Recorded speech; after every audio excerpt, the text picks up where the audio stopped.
70 years ago, a small group of British businessmen travelled to China. They became known as the icebreakers.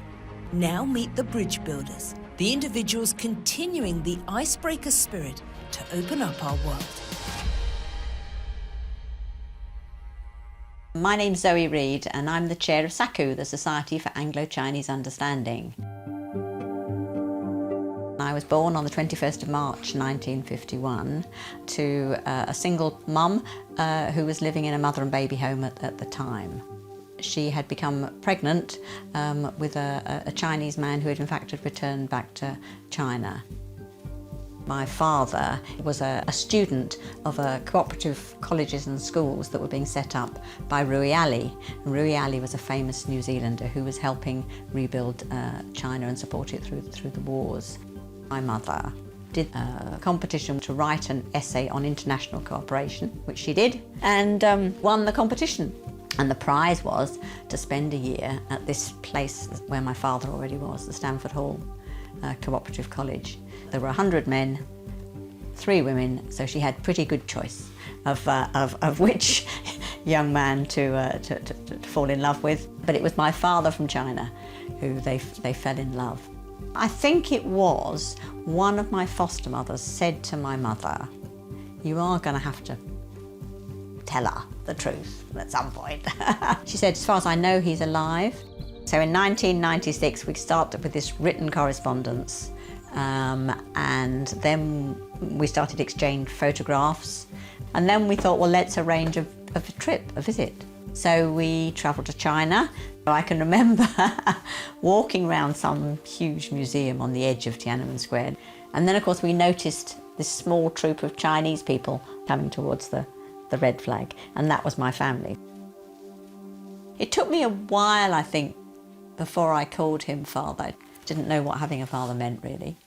He passed away 11 years later, so I had 11 years, 5 or 6 visits to China when I had a sense of a father.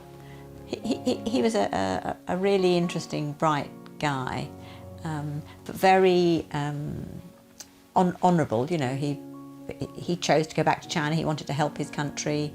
So once I'd got a Chinese family and Chinese connections and going backwards and forwards to China, it was a natural extension that I would bring it into my work.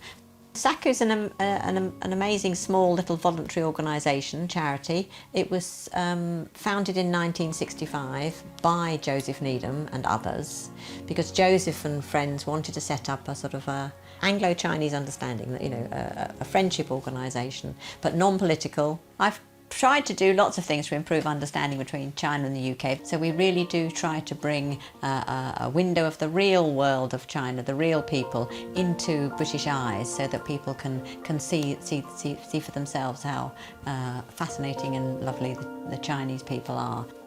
One of the things we organised was in the footsteps of Joseph Needham tour, and we wanted to literally follow 70 years on the trip that Needham had done from Chongqing all the way to Dunhuan. We ended up with 26 people signing up, which was absolutely fabulous. So to educate the British public about all things to do with China and the Chinese.